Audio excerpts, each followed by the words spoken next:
Halo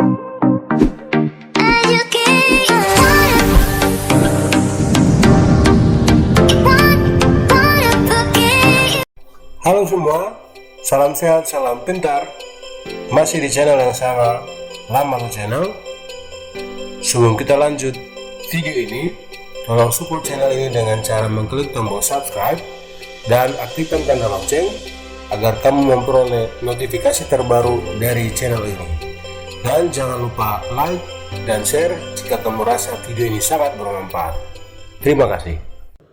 Pada video kali ini kita akan membahas mengenai apa itu peta minda atau yang disebut dengan mind mapping. Nah, untuk kamu yang baru mendengar apa itu peta minda, tentu saja pasti bingung. Nah, untuk menghilangkan rasa kebingungan kamu, pada video kali ini kita bagi berdasarkan beberapa kategori penjelasan. Yang pertama, apa itu mind mapping dan fungsinya untuk apa. Berikutnya apa saja jenis dari mind mapping, dan berikutnya manfaat untuk apa, dan yang terakhir bagaimana cara membuat sebuah peta minda. Nah, bicara mengenai peta minda, tentu saja kita harus tahu dulu sejarah dari peta minda itu sendiri. Peta minda pertama kali dikemukakan oleh Tony Buzan, seorang psikolog berbahasa Inggris pada tahun 1974. Nah, bicara mengenai peta minda sering disebut dengan mind mapping dan juga peta pemikiran. Nah, pengertian atau definisi dari peta minda itu sendiri adalah suatu metode pembelajaran visual spasial yang terbentuk ke dalam ilustrasi grafis yang berfungsi untuk menunjukkan antar konsep yang satu dengan yang lainnya. Atau sederhananya, peta minda adalah suatu metode untuk memaksimalkan potensi pikiran manusia dengan menggunakan otak kanan dan kiri secara simultan. Arti kata simultan di sini adalah bersamaan. Nah, fungsi mind mapping itu sendiri dibagi ke dalam beberapa kategori. Yang pertama, mind mapping berfungsi untuk menghemat waktu pembelajaran. Mind mapping juga sebagai salah satu fasilitas dari metode pembelajaran. Mind mapping juga berfungsi untuk memperkuat ingatan dari para siswa. Dan mind mapping juga berfungsi agar kamu dapat menginterpretasikan semua pelajaran yang sudah dipelajari. Nah, bicara mengenai jenis-jenis mind mapping dibagi ke dalam 8 kategori. Yang pertama adalah bubble map, salah satu mind mapping yang umumnya menggunakan kata-kata deskriptif dan penjabaran dari tiap konsep. Yang kedua adalah double bubble map, sebuah mind mapping yang umumnya digunakan untuk membandingkan beberapa konsep sekaligus. Yang ketiga adalah circle map, sebuah mind mapping yang umumnya menggunakan skema yang berbentuk bulat yang di dalamnya berisi berbagai konteks dari pengetahuan. Nah, yang keempat, brace map, sebuah mind mapping yang digunakan untuk mempelajari sebuah objek secara fisik yang berupa nama atau deskripsi dari objek tersebut. Nah, yang kelima adalah tree map, sebuah mind mapping yang digunakan untuk mengklasifikasikan setiap konsep berdasarkan kategori tertentu.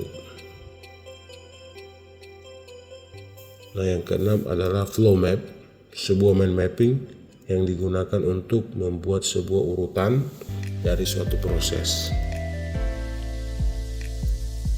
Nah, yang ketujuh adalah multi flow map, sebuah mind mapping yang digunakan untuk menunjukkan dan mempelajari sebab akibat dari suatu peristiwa.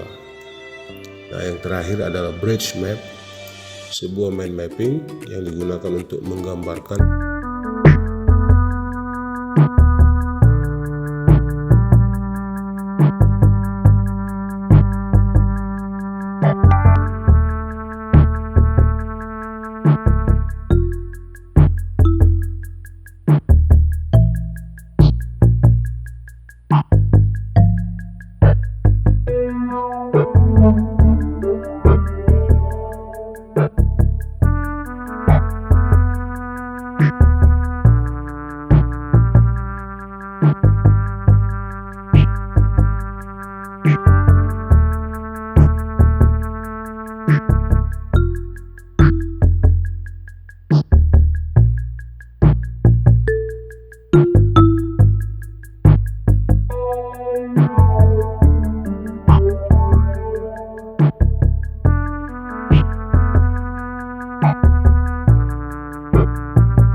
Nah, sebelum kita memvisualisasikan sebuah peta minda ke aplikasi yang sudah kita tentukan, terlebih dahulu kita harus memahami 5 hal penting dalam membuat sebuah peta minda. Yang pertama, tentukan dulu materi apa yang akan kita bahas. Kemudian pilih sebuah konsep yang relevan atau berhubungan satu sama lain. Yang ketiga, urutkan setiap konsep mulai dari yang lebih inklusif hingga ke bagian contoh-contohnya. Keempat, hubungkan setiap konsep yang saling berhubungan satu sama lain dengan menggunakan garis penghubung.